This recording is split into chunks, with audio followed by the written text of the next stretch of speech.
নমস্কার, আমার নাম Shubhendu Sheth. I am solution architect of Webers web solution.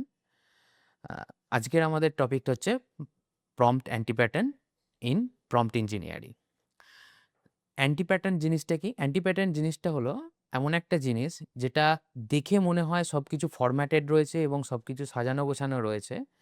তারপরেও এই সাজানো গোছানো জিনিসের মধ্যেই কিছু কেমন মিস্টেক থাকে, যেই মিস্টেকগুলোর কারণে আমরা ডিজায়ার্ড আউটপুট পাই না। তো সেটাকেই আমরা বলছি অ্যান্টি প্যাটার্ন। তো সেই সেম অ্যান্টি প্যাটার্ন আমরা যখন প্রম্পট ইঞ্জিনিয়ারিং এর ক্ষেত্রে ইউজ করছি, তখন আমরা বলছি প্রম্পট অ্যান্টি প্যাটার্ন বা প্রম্পট লেখার সময় যে মিস্টেকগুলো আমরা ইউজুয়ালি করে থাকি। আজকে আমি এই জিনিসটা বলবো এবং বলার সঙ্গে, সঙ্গে সেই প্রম্পটগুলোকে আমরা রিয়েল টাইমে এখানে ইউজ করে দেখব যে আমরা যদি যে মিস্টেকগুলো করছি সেটা হলে আউটপুটটা কী ধরনের হয়, আর অ্যাকচুয়াল ফরম্যাটেড প্রম্পট বা ঠিকঠাক প্রম্পটটা দিলে আমরা কী ধরনের আউটপুট পাই। এই জিনিসটা আমরা এখানে দেখব। The first point is vague wish. এখানে যে জিনিসটা হচ্ছে, আমরা ইউজুয়ালি প্রম্পট দিয়ে থাকি সিঙ্গেল ওয়ার্ড বা সিঙ্গেল সেন্টেন্সে, right something good about my business, right? So এই প্রম্পটটা যদি আমরা কোনো এলএলএম ইঞ্জিনকে, চ্যাটজিপিটি হোক, জেমিনাই হোক, ক্লাউড হোক, যেখানেই দিই, সে যদি আমার বিজনেস ওরিয়েন্টেড কোনো ইনফরমেশান তার কাছে না থাকে, তাহলে বেসিক্যালি ও কী করে? ও ওই জিনিসগুলিকে জেনারেট করার চেষ্টা করে। ও ওই জিনিসগুলিকে ইম্যাজিন করে, সেই জিনিসগুলোর ওপর বেস করে অ্যান্সার দেয়া শুরু করে। তো এই ধরনের প্রম্পট আমরা লিখব না, যেখানে ওকে কোনো রকমভাবে গেস করতে হচ্ছে বা ওকে কোনো রকমভাবে জেনারেট করতে হচ্ছে সেই ইনফরমেশনটা। কোনো কনটেক্সট ছাড়াই যদি ও এই জিনিসটি করে, তাহলে আমরা আমাদের ডিজায়ার্ড আউটপুটের বাইরে গিয়ে রেজাল্টটা পাবো। এখানে একটা খুব সিম্পল এক্সাম্পল রয়েছে।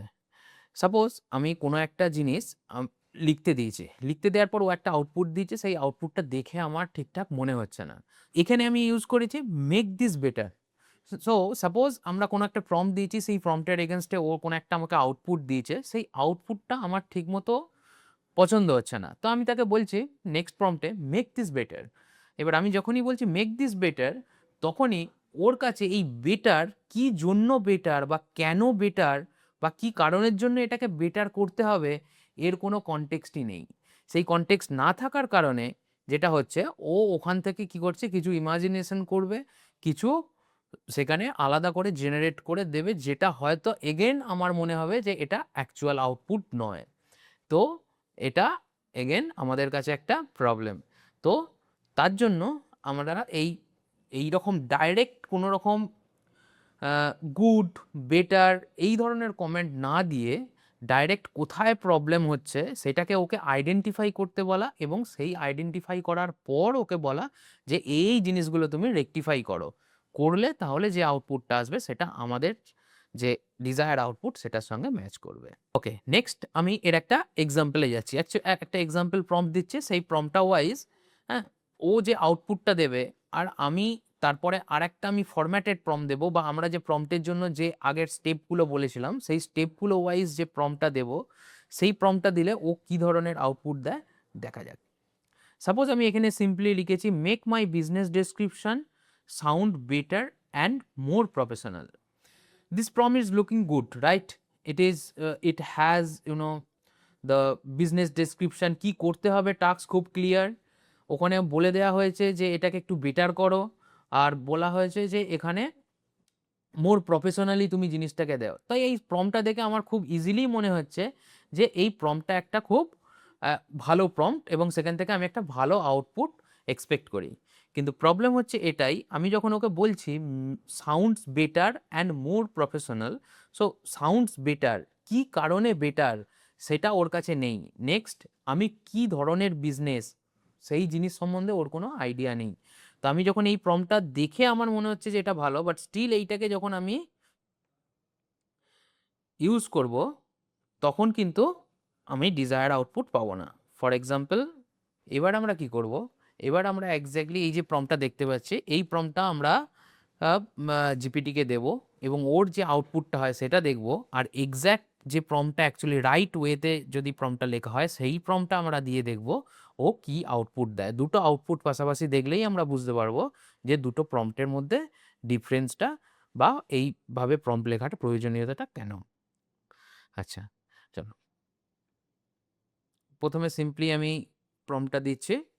এই প্রম্পটটা দিয়ে আমার ইজিলি দেখে মনে হচ্ছে যে হ্যাঁ, ও একটা ভালো কিছু জিনিস আমাকে আউটপুট দেবে বা আমার প্রয়োজনীয় যেটা আউটপুট সেটা পাবো। তো এটা ইনপুট করে দেখি ও আমাকে কি বলে। ওকে, লুক হিয়ার ইট ইজ। এখানে কি হচ্ছে দেখো, আমি ওকে বলেছি make my business description sounds better and more professional, right? এইটা বলাতে ও খুব স্মার্টলি অ্যান্সার দিয়েছে আমাকে। কি ডিটেলস যে জানতে চাইছো আমাকে, যে কি কি জিনিস আমাকে এখানে এর মধ্যে অ্যাড করতে হবে, মানে কি বিষয় তোমার বিজনেসটা কি, কিভাবে sounds more professional policy if you specific the goal and mention it as well as. তখন ও আমাকে জিজ্ঞাসা করছে এখানে, এখানে GPT model is prepared for chat, right? So ও এখান থেকে আইডেন্টিফাই করে এই জিনিসটা আমাকে জিজ্ঞাসা করছে। কিন্তু যদি এটা নর্মাল আমরা কোনো চ্যাট মডেল ইউজ না করে ডাইরেক্ট আমরা অন্য কোনো মডেল ইউজ করতাম বা জিপিটির বাইরে গিয়ে জিপিটির কোনো এপিআই ইউজ করে এই জিনিসটা করতাম, সেখানে হয়তো ও আমাকে আর এই ধরনের রিপ্লাই দিত না যে বলো তো তোমার কী ধরনের বিজনেস বা কী রয়েছে না রয়েছে, এই জিনিসটা আর ও জানতে চাইতো না। তো সেক্ষেত্রে ও একটা আমাকে এই জেনারেটেড অ্যান্সার দিয়ে দিত, যেই অ্যান্সারটা আমার হয়তো পছন্দ নাও হতে পারতো বা আমার ডিজায়ার্ড আউটপুট নাও হতে পারতো। আচ্ছা, এবারে দেখি আমরা যে অরিজিনাল বা যে রাইট প্রম্পটটা রাইট ওয়েতে আমরা লিখেছি সেই প্রম্পটটা একবার এন্টার করে দেখি কীরকম আউটপুটটা দেয়। Look at this prompt. এখানে প্রম্পটটা দেখো কীরকম জিনিসটা রয়েছে। এখানে পরিষ্কার বলা হয়েছে কি করতে হবে, কতটা ওয়ার্ডের মধ্যে লিখতে হবে, কি ধরনের জিনিস ইউজ করতে হবে, সমস্ত কিছু আমাকে এখানে দিয়ে দেওয়া হয়েছে। এরপরে যদি আমি ইনপুটটা দিই, ও আমাকে আর আলাদা করে জিজ্ঞাসা করছে না যে আমাকে এই জিনিস দিতে হবে, তোমার বিজনেস টাইপ কি কি কি ধরনের, কিচ্ছু না। সিম্পলি ও আউটপুটে আমাকে দিয়ে দিয়েছে এবং খুব আমার যে ওয়ার্ড লিমিট বলা ছিল সেই ওয়ার্ড লিমিট ওয়াইজ ও সুন্দর করে আমাকে পয়েন্ট ওয়াইজ জিনিসটা সাজিয়ে দিয়েছে। ঠিক আছে, এখানে আমাকে পরপর দিয়ে দিয়েছে emphasise on 99% up time SLA, হ্যাঁ, অল দোজ থিংস যেটা আমার হওয়া দরকার সেই সমস্ত জিনিস ক্লিয়ারলি অ্যান্ড স্পেসিফিকলি আমাকে আউটপুটে দিয়েছে। সো আমি এই আউটপুটটা এখান থেকে ইজিলি আমার নিতে পারবো এবং এটা আমার প্রয়োজনীয় আউটপুট। ওকে, নাও পরের টাইপ অফ মিস্টেকে যাই আমরা। মিস্টেকে আসছি, সেখানে কি দেখানো হচ্ছে one word prompt. One word প্রম্পটে কি হয়, জেনারেলি আমাদের কোনো জিনিস যদি জানার দরকার পড়ে আমরা এলএলএম এর কাছে যাই, গিয়ে পার্টিকুলার ওই ওয়ার্ডটা দিয়ে বলি এই জাস্ট ডিসক্রাইব, রাইট? এই ধরনের জিনিসে যে প্রবলেমটা হয়, ও ওটা তো ডিসক্রাইব করবে, কিন্তু যদি ও পুরো জিনিসটি বুঝতে না পারে বা ও অ্যাকচুয়ালি যে আউটপুটটা দেবে সেই আউটপুট থেকে যে আমি ওই জিনিসটি বুঝতে পারবো তারও কোনো গ্যারেন্টি নেই। কারেক্ট, কারণ ওর কাছে কোনো বাউন্ডেশন নেই। ও পার্টিকুলার ওই অ্যাব্রিভিয়েশন হোক বা কোনো টার্ম হোক ওই ওয়ার্ডটা থেকে যা যতটা পারবে সমস্ত কিছু একসঙ্গে জেনারেট করে ও দেওয়ার চেষ্টা করবে। তাই এটা আমরা অ্যাভয়েড করতে পারি কিভাবে? ফর এক্সাম্পল, এখানে দেখো leadership, marketing, productivity, right? So এই পার্টিকুলার টার্ম, এই টার্মগুলো দিয়ে ওকে যদি কিছু করতে বলা হয়, ও সেখান থেকে এই জিনিসগুলি মানে কি করবে সেটা টাস্কটা ওর কাছে কমপ্লিটলি ক্লিয়ার না। না টাস্ক ক্লিয়ার রয়েছে, না ও কোন কনটেক্সে এই টাস্কটা করবে সেটা ওর কাছে ক্লিয়ার না, রাইট? আমি যদি একটা এক্সাম্পল এখানে দেখাই, সেটা হচ্ছে এইরকম। সাপোজ আমার দরকার আমি এসিও জিনিসটা কি সেটা নিয়ে জানবো, রাইট? আমি ডাইরেক্টলি আমি ওখানে লিখলাম এসিও। এবার যদি আমি ওখানে ডাইরেক্ট এসিও লিখি তো ও এসিও নিয়ে আমাকে কি দেবে, অ্যাকচুয়ালি আমার জানার প্রয়োজনটা কি সেটাই ও বুঝতে পারছে না। আদৌ কি আমি এটার অ্যাব্রিভিয়েশনটার মানে পুরো ফুল ফর্ম জানতে চাইছি, না এটা কিভাবে করে জানতে চাইছি, না এটা ডেসক্রিপশন চাইছি, এটা ওর কাছে ক্লিয়ার না। তাই ওর আউটপুটটা একটা মিক্সড আউটপুট আসবে। তাই একটা প্রিসাইজ আমাকে ওকে বলে দিতে হবে আমার এই রিলেটেড এই জিনিস তুমি আমাকে প্রোভাইড করো। ফর এক্সাম্পল, আমি যদি সেকেন্ড প্রম্পটার দিকে দেখি, the right way of the prompt, এখানে যদি দেখি create an outline for introductory guide example SEO to local offline bakery owners. Highlight 3 simple one-page optimization actions they can perform in 10 minutes a day. তাহলে এই পুরো প্রম্পটটা থেকে আমি পরিষ্কার বুঝতে পারছি যে অ্যাকচুয়ালি আমি ওকে দিয়ে বা ওর থেকে কি আউটপুটটা এক্সপেক্ট করছি। ঠিক আছে? চলো এবার এই দুটো জিনিস যদি আমি এখানে করে দেখাই, তাহলেই বুঝতে পারবে আউটপুটের ডিফারেন্সটা কি। প্রথমে আমি সিম্পলি দেখো এখানে এসইও দিলাম। এখানে এসইও দিলে কি দিচ্ছে? ও প্রথমে এইটা অ্যাকচুয়ালি ওর অ্যাব্রিভিয়েশনের ফুল ফর্ম দিচ্ছে, তারপরে তার একটা ডেসক্রিপশন দিচ্ছে, ডেসক্রিপশন দেওয়ার পরে এখানে জাস্ট আমাকে কি কি জিনিসপত্র রয়েছে একদম অল এভরিথিং সবকিছু গুছিয়ে দিচ্ছে। বাট আমার কিন্তু এটা এক্সপেক্টেড আউটপুট নয়। কিন্তু আমি কি চাইছি? এখানে চাইছি একটা স্পেসিফিক টাস্ক, রাইট? সেই টাস্কটাই আমার আমার এখানে বলা হয়নি। আমি এখানে ডাইরেক্টলি এখানে টাস্কটা বলবো। কি বলেছে? সেম আমি প্রম্পটটা এখানে সেম প্রম্পট ইউজ করেছি। Create an outline for an introductory guide explaining SEO to the local offline bakery owners and highlight 3 simple one page optimization action they can perform 10 minutes a day. এখানে আমার গোলটা clear. নাও আমি এবার যদি এই প্রম্পটটা use করি, then look at the difference.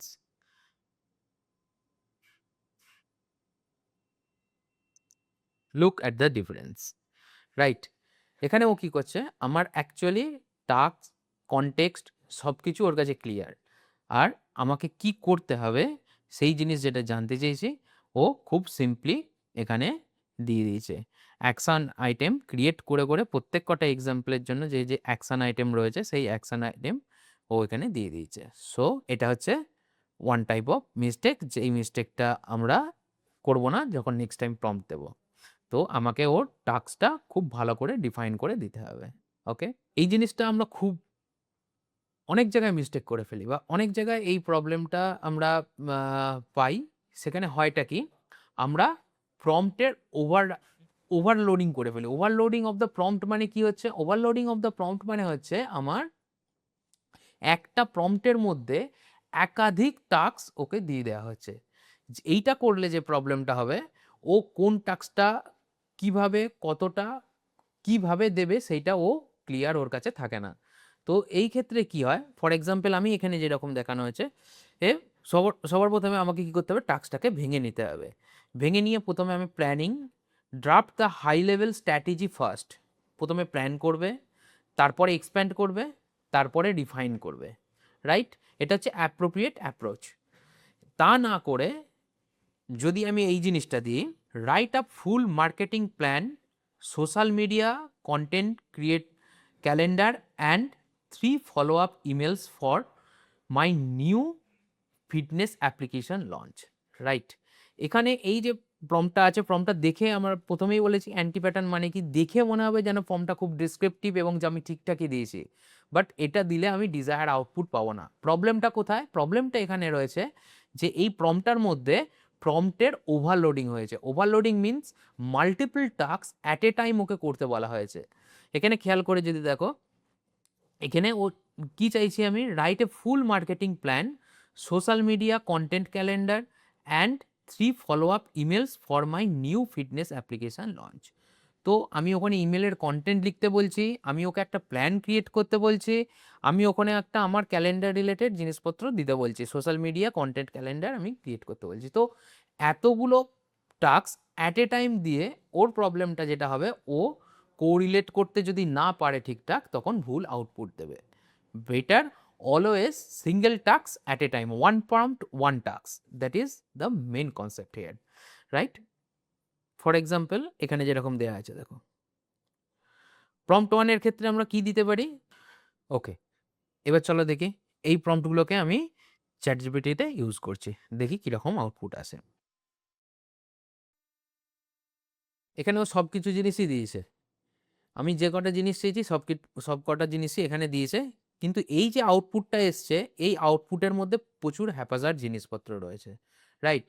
তো এইটা থেকে অ্যাকচুয়ালি আমার কি জিনিসটা প্রয়োজন বা আমি যে জিনিসটা আউটপুট চাইছি সেটা এটার মধ্যে নেই।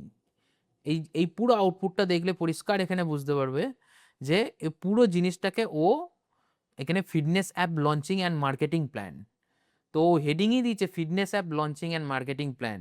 তো সেখানে ও নিজের মতো করে কি কি জিনিস করা দরকার না দরকার সমস্ত কিছু একসঙ্গে দিয়ে এখানে অ্যাড করে দিয়েছে। বাট আমার এখানে প্রম্পটটাকে একটু গুছিয়ে বা ব্রেক করে ভেঙে দেওয়া দরকার ছিল। ফর এক্সাম্পল এখানে আমি যেটা দিচ্ছি, প্রথমে আমার যে ফার্স্ট টাস্ক সেই টাস্কটার ওপরে ওকে এমফেসাইজ করতে বলছি। তো এখানে একটা টাস্ক অ্যাট এ টাইম, এটা যখন দেব ও খুব সিম্পলি আমার এখানে পুরো জিনিসটাকে রেডি করে দেবে। Clearly you will get the difference.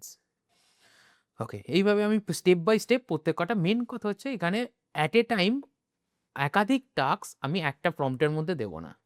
আমি যেটা করব, সিঙ্গেল টাস্ক সিঙ্গেল প্রম্পট, একটা প্রম্পটের মধ্যে আমি একটাই টাস্ক ওকে করতে দেব। যদি আমার মনে হয় যে কনটেক্সটটাকে ক্যারি ফরওয়ার্ড করার প্রয়োজন, মানে আমার এই প্রত্যেক কটা টাস্ক, এখানে এই 3টে টাস্কই তো একই কনটেক্সট থেকে বিলং করছে, যদি আমার মনে হয় কনটেক্সটটাকে ক্যারি ফরওয়ার্ড করার প্রয়োজন, তখন আমরা অন্য একটা টেকনিক ইউজ করব। কি টেকনিক ইউজ করব? সেক্ষেত্রে আমরা যে জিনিসটা ইউজ করব, একটা কনটেক্সট আমরা প্রথমে ওকে দিয়ে দেব, দেওয়ার পর ওকে বলে দেব যে first I want to concentrate on the step number 1. So here is my step number 1, please concentrate on it and provide the solution for that. Okay, now after completing that I will tell you that which step you need to perform or you will go to the step number 2. এইভাবে যদি আমরা ওকে প্রম্পটটা দিতে পারি, তাহলে একই কনটেক্সটে থেকেই 3টে কাজ ও 3বার আলাদা আলাদাভাবে জেনারেট করবে। তো এটা হচ্ছে একটা ট্রিক্স আমরা এখানে ইউজ করতে পারি এই ধরনের ক্ষেত্রে। ওকে, চলো তারপরের জিনিসটা দেখি কি রয়েছে। নেক্সট হচ্ছে অ্যাকসেপ্টিং দ্য ফার্স্ট আউটপুট। এটা আরেকটা রং ডিসিশন আমাদের এলএলএম কে নিয়ে কাজ করার ক্ষেত্রে। কি জিনিসটা করা হয়, আমরা প্রথমে একটা প্রম্পট দিলাম, প্রম্পট দেওয়ার পরে ও যে আউটপুটটা দিল, ওই আউটপুটটা জাস্ট কপি করলাম, কপি করে আমরা পরের কাজটা করতে গেলাম বা ওটা নিয়ে যেটা করার দরকার সেটা করে নিলাম। এতে প্রবলেমটা হয়টা কি, যখনই ওর ফার্স্ট আউটপুটটাকে আমরা অ্যাকসেপ্ট করছি, এই ফার্স্ট আউটপুটটা অলওয়েজ রাইট থাকে না, এর মধ্যে কিছু গেস থাকে, কিছু আমার আউট অফ কনটেক্সট ডেটা থাকে। এই সমস্ত জিনিসগুলিকে মোর পিউরিফাই বা মোর ফিল্টার আউট করার দরকার পড়ে। তো ফার্স্ট আউটপুটটাই আমরা একদম ফাইনাল ভার্ডিক্ট হিসাবে না ধরে আমরা যেটা করতে পারি, ফার্স্ট আউটপুটটা প্রথমে আমরা পড়তে পারি, পড়ে আইডেন্টিফাই করতে পারি কোথায় কি গ্যাপগুলো রয়েছে। কারণ আমি জানি আমার কনটেক্সটটা আমার কাছে ক্লিয়ার, বা কি কাজটা ওকে আমি করতে দিয়েছি সেটা আমার কাছে ক্লিয়ার। তাই ও যে রেজাল্টটা দিচ্ছে, সেই রেজাল্টটা আমি যেটা করতে বলেছি সেটার সঙ্গে এক্স্যাক্ট ম্যাচ হয়েছে কিনা সেটা আমি বুঝতে পারবো। সেখানে যদি কোনো গ্যাপ থাকে, সেখানে যদি কোনো কিছু আমার আউট অফ কনটেক্সট ডেটা থাকে, সেই ডেটাগুলোকে ফিল্টার আউট করে তারপরে দিতে পারে। তো এই ক্ষেত্রে যেটা করা যেতে পারে, কি করা যেতে পারে, ওর যে আউটপুটটা দিয়েছে সেই আউটপুটের ওপরে আমরা একটা ভেরিফিকেশন প্রসেস চালাতে পারি। ভেরিফাই করার পর তারপরে ওকে আবার এটাকে রেকটিফাই করতে বলি, রেকটিফাই করতে বলে তারপরে ওর কাছ থেকে আউটপুটটা ফাইনালাইজ করে নিতে পারি। ওকে, চলো একটা এক্সাম্পল দেখা যাক। ফর এক্সাম্পল এখানে যে জিনিসটা রয়েছে, write an email to my internal engineering team explaining that the migration has been delayed. Right, এই পুরো যে প্রম্পটটা রয়েছে, এই প্রম্পটটার পরে ও আমাকে একটা ইমেলের কন্টেন্ট রাইট করে দেবে। ইমেলের কন্টেন্টটা রাইট করার পরে ইমিডিয়েটলি আমি যদি ওটাকে কপি করি, কপি করে আমার ইমেলে পেস্ট করি এবং সেটা মেলটা সেন্ড করে দিই, সেখানে কিছু মিস্টেকও থাকতে পারে। রাইট, তো সেই মিস্টেকটাকে আমাকে ভেরিফাই করতে হবে, ভেরিফাই করার পরে আমাকে আউটপুটটাকে রিফাইন করতে হবে, দেন সেই আউটপুটটাকে নিতে পারা যাবে। ওকে, তাই সবসময় অলওয়েজ এটা এটা মানে নট ম্যান্ডেটারি যে প্রত্যেকবারই আমাকে এরকম 2-3টে স্টেপ করতে হবে। যেখানে দেখবো ভেরিফাই করার পর যে হ্যাঁ ফার্স্ট আউটপুটই যেটা দিয়েছে আমার ডিজায়ার আউটপুট দিয়েছে, suppose my prompt is as much as descriptive, আর আমার প্রম্পটের মধ্যেই এতটা ইনফরমেশন দেওয়া আছে যে ও ফার্স্ট আউটপুটটাই আমাকে খুব ভালো দিয়েছে, দেন ওয়েল অ্যান্ড গুড, আমরা ওই জিনিসটা নেবো, নিয়ে চলে যাব। বাট নেওয়ার আগে জাস্ট ভেরিফিকেশন প্রসেসটা অ্যাড করতে হবে, এটা হচ্ছে মেন কথা। ওকে, তাহলে পরের পয়েন্টে আসি। পরের পয়েন্ট আছে দ্য অ্যাজাম্পশন ট্র্যাপড। এটা এলএলএম এর একটা খুব common problem, assumption trap. Assumption ট্র্যাপে কি হয়, যেখানে কোনো মিসিং কনটেক্সটও দেখতে পায় না, সেই জায়গায় ও কি করে, ও নিজে থেকে একটা অ্যাজাম্পশন করে নেয়, অ্যাজাম্পশন করে সেই জিনিসটাকে ও একটা ফুলফিল ডেটা জেনারেট করার চেষ্টা করে। অ্যাকচুয়ালি আমরা জানি যে এলএলএম কীভাবে কাজ করে, এটা আমরা ডেসক্রাইব করেছিলাম। সেখানে কি বলা হয়েছিল যে এলএলএম অ্যাকচুয়ালি গেস করে কাজটা করে, মানে একটা ওয়ার্ডের পর পরের ওয়ার্ডটাও গেস করে তৈরি করে, রাইট? তাই সেখানে যদি ওর প্রপার কনটেক্সট না থাকে তাহলে ও কিন্তু ইউজুয়ালি যেটা করে থাকে, ওই পার্টিকুলার যে গ্যাপটা পাচ্ছে ওই গ্যাপটাকে ফুলফিল করার জন্য ও নিজে একটা অ্যাজাম্পশন করে নেয়। এই অ্যাজাম্পশন একটা ট্র্যাপ। তো সেই অ্যাজাম্পশন ট্র্যাপ থেকে অ্যাকচুয়ালি কিভাবে আমরা সেই ট্র্যাপের মধ্যে পড়ি বা সেখান থেকে বাঁচতে গেলে কি ধরনের প্রম্পট দিতে হবে সেটা দেখা যাক। এখানে একটা এক্সাম্পল যেমন দেওয়া আছে, দেখো এখানে যেটা বলা আছে, write a proposal for the project, right? Write a proposal for the project for a simple prompt, one sentence prompt. এর আগেও আমরা বলেছি ওয়ান সেন্টেন্স প্রম্পটসে কী প্রবলেম হয়। এবারে হয়েছে ডেকে এখানে যখন এই প্রপোজালটা লিখতে বলছি, সাপোজ আমি কোনো একটা কনটেক্সটও দিয়েছি এটাতে, ঠিক আছে, বাট কিছু ইনফরমেশান আমার মিসিং আছে। তো যখনই সেই ইনফরমেশানটা মিসিং আছে, ফর এক্সাম্পল আমি প্রপোজালটা কী জন্য, প্রোজেক্টটার পারপাস কী, সেই সমস্ত কিছু জিনিস দিয়ে দিয়েছে, কিন্তু প্রোজেক্টটার ভ্যালু কত হতে পারে সেই জিনিসটা আমি দিইনি।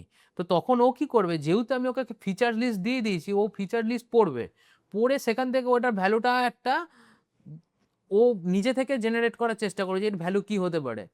তো সেই ভ্যালুটাকে ও অ্যাজাম্পশন করবে, করে আমাকে এখানে দিয়ে দেবে। তো সে কারণে আমাকে অলওয়েজ অন্যান্য ইনফরমেশানের সঙ্গে এই ধরনের ইনফরমেশানগুলোকেও অ্যাড করে রাখতে হবে। ওকে, তাহলে ফিক্সড এক্সাম্পলটা কি? ফিক্সড এক্সাম্পলটা হচ্ছে এখানে দেখো, proposal for a 15 lakh contract for a conservative government adjacent client, formal tone, right? এখানে আমি ওকে বলে দিয়েছি যে ও অ্যাকচুয়ালি এই যে প্রপোজালটা তৈরি করবে, এই প্রপোজালটার মধ্যে ওর কি কোন টোনে অ্যাকচুয়ালি জিনিসটা কথাটা বলবে সেই জিনিসটা পর্যন্ত আমি এখানে মেনশন করে দিয়েছি। কেন? কারণ আমি একটা ফর্মাল প্রপোজাল বানাতে চলেছি। কার জন্য? কনজারভেটিভ গভর্নমেন্ট অ্যাডজেসেন্ট ক্লায়েন্টের জন্য। তাহলে ক্লায়েন্টের টাইপটা আমি এখানে স্পেসিফাই করে দিচ্ছি, আর তার সঙ্গে স্পেসিফাই করে দিচ্ছি যে তুমি একটা ফর্মাল টোনে কথাটা বলবে। তো তখন এই পুরো জিনিসটা ইনফরমেশানটা পাওয়ার পরে তখন ও কী করবে, এক্স্যাক্টলি যে জিনিসটা আমার এই প্রপোজালের জন্য বানানো দরকার সেটা তৈরি করবে। কেন? আমি ওকে সমস্ত কিছু দিয়ে দিয়েছিলাম। প্রথম প্রম্পটটাতে কী দিয়েছিলাম, আমি তাকে তার ফিচার লিস্ট দিয়ে দিয়েছিলাম, কী হবে, কী বিষয়ে আমি প্রপোজালটা লিখতে চলেছি, সেই সমস্ত কিছু দেওয়ার পরেও আমি ডিজায়ার্ড আউটপুট বা আমার একটা গুড আউটপুট পাবো না। তার কারণটা হচ্ছে এই পুরো প্রম্পটটার মধ্যে কি করতে হবে সেটা তো লেখা আছে, কিন্তু কিভাবে বা কোন টোনে কথা বলতে হবে বা কার জন্য আমি এই জিনিসটা বানাচ্ছি সেই জিনিসটা এখানে মিসিং ছিল। তাই শুধুমাত্র যে আমাকে ফুল কনটেক্সট বলতে আমি কি কাজটা হবে কাজটার ব্যাপারে বলবো তা নয়, তার সঙ্গে সঙ্গে আমাকে বলতে হবে ও যে আউটপুট দেবে সেই আউটপুটের প্যাটার্ন কী হবে। তো সেই এখানে সেই জিনিসটাই দেওয়া আছে। এইভাবে যদি আমরা দিই তাহলে অ্যাকচুয়ালি ও যে প্রপোজালটা লিখবে সেই লেখার মধ্যে টোনটা অনেক প্রফেশনাল হবে, যাতে করে আমি যে জায়গায় বা যে কাজের জন্য এই প্রপোজালটা বানাচ্ছি সেখানে আমার প্রপোজালটার অ্যাকসেপ্টেন্স অনেক বেশি পাবে। ওকে, চলো নেক্সট প্রম্পটের দিকে।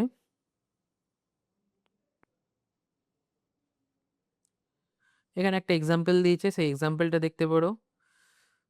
সেম এক্সাম্পল, এখানে আমি জাস্ট আরেকটু বেটার করে লিখেছি। Yeah. Next one. The prompt drift in long chat. এখানে কি জিনিসটা হয় দেখো, কোনো একটা বড় টাস্ক যদি আমরা এলএলএমকে দিয়ে করাতে চাই তখন কিন্তু একটা সিঙ্গেল প্রম্পটে কাজ হয় না। ইউজুয়ালি কোনো ছোট কোনো ডেসক্রিপশন জানতে চাইলাম, একটা ওকে লেটার লিখতে বললাম বা এই ধরনের জিনিস যদি হয় একটা সিঙ্গেল প্রম্পটে আমরা কাজ করে নিতে পারি। কিন্তু ও সাপোজ আমি নিজে কোনো একটা প্ল্যানিং করছি, সেই প্ল্যানিংটা আমার ধরো 1 দিন কি 2 দিন 3 দিন ধরেও হতে পারে, এইরকম একটা কাজের প্ল্যানিং বিভিন্ন জায়গা থেকে আউটপুট আসছে, সেই আউটপুটের ওপর বেস করে নতুন প্ল্যানিং হচ্ছে। তো বেসিক্যালি এই ধরনের সিনারিওতে একটা কনভারসেশন তৈরি হয় আমার এলএলএম এর সঙ্গে, রাইট? তো এই কনভারসেশন যখন চলে অনেক সময় এটা একটা লেন্দি হয়ে যায়। তো লেন্দি হলে যে জিনিসটা হয়, এলএলএম এর কাছে একটা হিউজ আউটপুট আমার যে বেরোচ্ছে সেই জিনিসটা অ্যাজ এ কনটেক্সট ও কিন্তু ক্যারি ফরওয়ার্ড করে প্রত্যেক কটা মেসেজের সঙ্গে।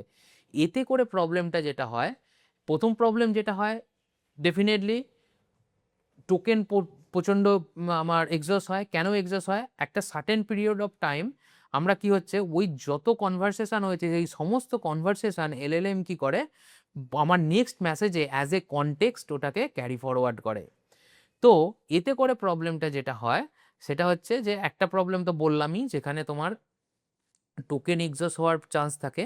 দ্বিতীয় হচ্ছে এই কনভারসেশনের মধ্যে কোনো সময় আমরা আউট অফ দ্য টপিকও হয়ে যেতে পারি, সেই ডিসকাশনও উঠে আসে। ফর এক্সাম্পল আমি কিছু জানতে চেয়েছি বা কিছু ইভ্যালুয়েট করতে দিয়েছি, সেই ইভ্যালুয়েশনটা এলএলএম ভুল করেছে, সেখানে আমি ওকে রেকটিফাই করিয়ে আবার সেই রেকটিফিকেশান থেকে ফাইনালাইজ আউটপুট নিয়েছি। আমি যেরকম আগেরটায় বললাম যে ফার্স্ট যে আউটপুটটা দেবে সেটাই যেন আমার ফাইনাল আউটপুট না হয়, আমি মানে নাও হতে পারে। তো সেক্ষেত্রে আমি কি করব, ওটাকে রিভেরিফাই করে ওকে আবার বলবো এই প্রবলেমগুলো তুমি রেকটিফাই করে দাও।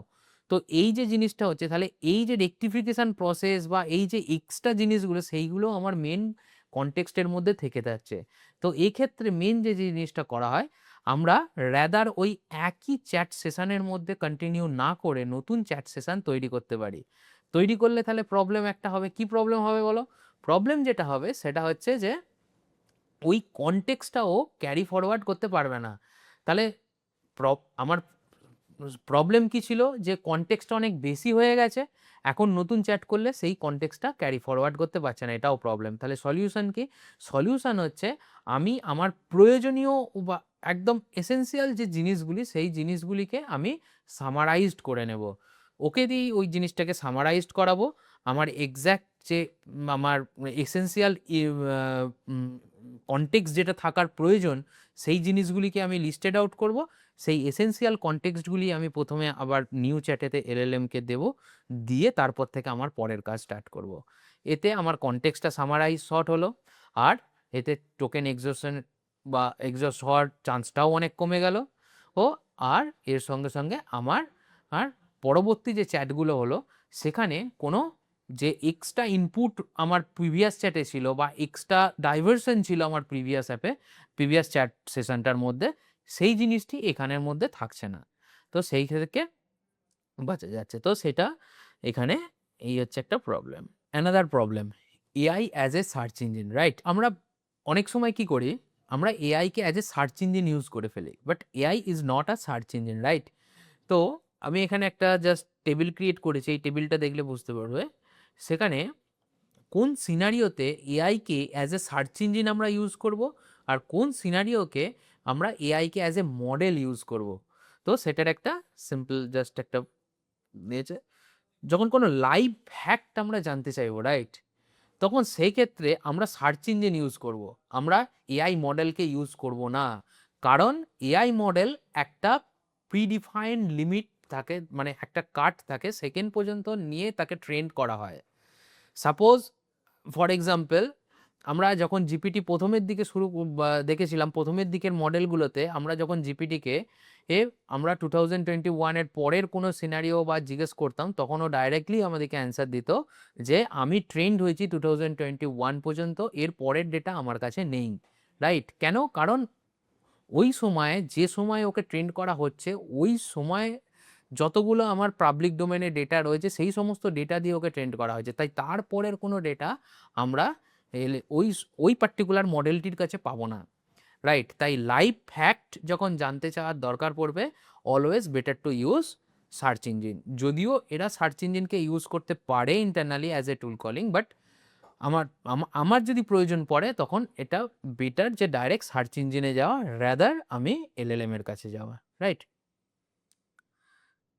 কোন একটা কমপ্লেক্স রিজনিং যখন করব তখন আমরা সার্চ ইঞ্জিন ইউজ করব না, তখন আমরা এলএলএম মডেলকে ইউজ করব। এলএলএম মডেল ইউজ করে আমি চেন অফ থট বা মাল্টি প্রম্পটিং যে প্রসেস, সেই প্রসেস ফলো করে একটা রিজনিংয়ের কাজ করব, রাইট? ফরম্যাটিং ম্যানুয়াল ওয়ার্ক, আমরা সার্চ ইঞ্জিনের কাছেও যাব না, তখন এইটা জিনিসটা কি করব, এইটা আমরা একটা মডেলকে গিয়ে বলবো ওইখানে আমাকে এই জিনিসটা ফরম্যাট করে দাও। এবার এইটার প্রসেস আমরা অলরেডি প্রিভিয়াস ভিডিওতে দেখেছি যে আমরা এক্সাম্পল দিয়ে দিয়েছি। এলএলএমকে যদি একটা এক্সাম্পল দেওয়া যায় যে এই এক্সাম্পলের মতো করে আমার এই কারেন্ট জিনিসটাকে ফরম্যাট করে দাও, তখন ও কিন্তু ওই এক্সাম্পলের মতো করে আমার জিনিসটা ফরম্যাট করে দেবে। তো আমরা সেই জিনিসটা এখানে ইউজ করতে পারি। অ্যানাদার বিগ মিস্টেক, এই বিষয়টা খুবই খেয়াল রাখতে হয়, যেটা হচ্ছে ডেটা প্রাইভেসি রিস্ক। এলএলএমকে কোনো কিছু ডেটা দেওয়ার আগে ডেফিনেটলি আমাদেরকে চেক করে নিতে হবে সেখানে কোনো প্রাইভেসি রিলেটেড ডেটা আছে কিনা। ফর এক্সাম্পল, কারো কোনো পাবলিকের স্পেসিফিক নাম্বার, সাপোজ আধার কার্ড নাম্বার বা কোনো ব্যাংক অ্যাকাউন্ট নাম্বার, এই সমস্ত জিনিসপত্র কিন্তু প্রম্পটের মধ্যে থাকা উচিত নয়। তাহলে সেই জিনিসটি কিন্তু একটা রিস্ক থ্রেট হয়ে দাঁড়ায় আমাদের অর্গানাইজেশনের ক্ষেত্রে বা ইন্ডিভিজুয়ালের ক্ষেত্রেও। কেন? কারণ এলএলএম এই যে ডেটাগুলি নিচ্ছে, এই ডেটাগুলি কিন্তু আমাদের হাতের বাইরে বা আউট অফ দ্য অর্গানাইজেশন সেই জিনিসটি যাচ্ছে। তো তখন এই ডেটাগুলি কখনোই আমরা এলএলএম এর কাছে এক্সপোজ করব না। সেই এক্সপোজ না করার আমার বিভিন্ন রকম ওয়ে রয়েছে। তার মধ্যে one of the way, directly, এবারে আমি যদি সেই জিনিসটা এক্সপোজ না করি, তাহলে অনেক সময় কি হয়, প্রম্পটের কনটেক্সটটা মিসিং হয়ে যায়। যাতে প্রম্পটের কনটেক্সটটা মিসিং না হয় আর আমার অরিজিনাল ডেটাটাও এক্সপোজ না হয়, তার জন্য যে জিনিসটা করা যেতে পারে, আমি এই প্যাটার্ন ইউজ করতে পারি। খুব সিম্পলি এখানে দেখো, এখানে কি হয়েছে, ফর এক্সাম্পল আমাকে কোনো একটা এমপ্লয়ি আইডি দিতে হবে। ওকে, তো এখানে এমপ্লয়ি আইডিটা ডাইরেক্টলি ইউজ না করে বা এমপ্লয়ির কারো আধার কার্ড নাম্বার বা এই ধরনের জিনিস ডাইরেক্টলি ইউজ না করে আমি কি করছি, এখানে একটা স্কোয়ার ব্র্যাকেট ক্রিয়েট করছি। স্কোয়ার ব্র্যাকেটের মধ্যে পারপাসটা এখানে লিখে দিচ্ছি যে এখানে অ্যাকচুয়ালি কি হতে পারে, বা অ্যাজ এ প্লেস হোল্ডার আমি এখানে লিখে দিচ্ছি সাপোজ এমপ্লয়ি এ। ওকে, বা কোনো সিক্রেট ইনফরমেশান আমার যদি দেওয়ার দরকার পড়ে, তখন একটা স্কোয়ার ব্র্যাকেট করে দিচ্ছি। স্কোয়ার ব্র্যাকেট করে দিয়ে এখানে একটা তার কনটেক্সটটা দিয়ে দিচ্ছি, suppose salary of the employee A. Okay, তো এই ধরনের এই অ্যাপ্রোচ আমরা ইউজ করতে পারি কোনো আমার পার্সোনাল ইনফরমেশান বা পার্সোনাল ডেটা এলএলএম এর কাছ থেকে এলএলএম এর কাছে যাতে না যায় সেই জিনিসটা দেখার জন্য, right? Last but not the least, arguing. অনেক সময় আমরা কি করি, এলএলএম যে আউটপুট দেয় সেই আউটপুটটা যদি ভালো লাগে আমরা হঠাৎ করে বলে বসে নাইস, পারফেক্ট। ওকে, বা যদি কোনো আউটপুট দেয় সেই আউটপুটটা আমাদের পছন্দ না হয়, তখন ডাইরেক্টলি ওকে বলে বসে no it is not, right? একটা এক্সপ্রেশন দিয়ে বসে। এবার এই এক্সপ্রেশনটার ওর ডাইরেক্টলি ওর কাছে কোনো মিনিং নেই। র্যাদার আমার প্রবলেমটা কোথায় হচ্ছে সেইটা যদি ওকে আইডেন্টিফাই করিয়ে দেওয়া যায়, ও আমাকে বেটার আউটপুট দেবে। তো এলএলএম এর সঙ্গে আর্গিউইং না করে আমাকে যেটা করতে হবে, ওকে রিডাইরেক্টিং করতে হবে, রাইট? সাপোজ আমি ওকে কোনো একটা জিনিস জিজ্ঞাসা করেছি, সেই জিজ্ঞাসা করার পর ও আমাকে যে অ্যান্সারটা দিচ্ছে সেটা দেখলাম কমপ্লিটলি একটা ডিফারেন্ট জোনারের অ্যান্সার, রাইট? তখন ওকে এটা না বলবো যে তুমি ভুল করেছো, তুমি অন্য জোনারের অ্যান্সার দিচ্ছ, নট নেসেসারি দ্যাট। ওকে আমাকে ওই জায়গা থেকে রিডাইরেক্টিং করতে হবে, রাইট? তো রিডাইরেক্ট করে আমাকে অন্য জায়গায় নিতে হবে। ওখানে আমাকে তখন বলতে হবে যে তুমি যে এক্সাম্পলটা দিচ্ছ সেই এক্সাম্পলটা for different domain, but I am asking for this domain. তো নাও তখন ও আমাকে অ্যান্সারটা দেবে, ও নাও আই গট, তারপরে ও আমাকে অ্যাপ্রোপ্রিয়েট অ্যান্সারটা দেবে। তো ওখানে আর্গিউইংটার কোনো মানেই হয় না, ওখানে একটা আর রাদার ওকে ওই জায়গা থেকে রিডাইরেক্ট করে আমার মেন যে টপিক সেই টপিকে নিয়ে আসা বা মেন ফ্লোতে নিয়ে আসা। ওকে, ফর এক্সাম্পল এখানে আমি একটা এক্সাম্পল দিয়েছি, দেখো কোনো একটা আমি আউটপুট জানতে চেয়েছি, সেই আউটপুটটা দেওয়ার পরে আমি আউটপুটটা মনে হলো যে না, এটা আমার ঠিক টোনটা বা ও যেভাবে কথা বলছে সেই কথাটা আমার পছন্দ হচ্ছে না। তো তখন আমি এখানে ডাইরেক্টলি এখানে না লিখে that's a terrible, you completely miss the make and wrote it poorly, okay directly আমার এক্সপ্রেশনটা জানাচ্ছি। সেটা জানি ওর লাভটা কি, আমার তো ওকে জানিয়ে সেটা আমার লাভ নেই। ও হয়তো তখন আবার এগেন ও অ্যাজাম্পশন করার চেষ্টা করবে, তাহলে আমি কি ভুল করেছি। নো, রাদার ওকে ডাইরেক্টলি বলে দেওয়া, the right way is, the tone is too academic, let's adjust, change all passive voice structure to active, write in short 2 sentence paragraph and remove word like testament delve, right? That is all. এই সমস্ত জিনিসগুলোই আমাদেরকে খেয়াল রাখতে হবে যখন আমরা কোনো প্রম্পট দেবো এলএলএম-কে। এই জিনিসগুলো খেয়াল রেখে প্রম্পট দিলে আমরা বেটার রেজাল্ট পাবো। এই ধরনের টিউটোরিয়াল ভিডিও যদি আরও পেতে চান তাহলে আমাদের চ্যানেলটা সাবস্ক্রাইব করুন। Thank you.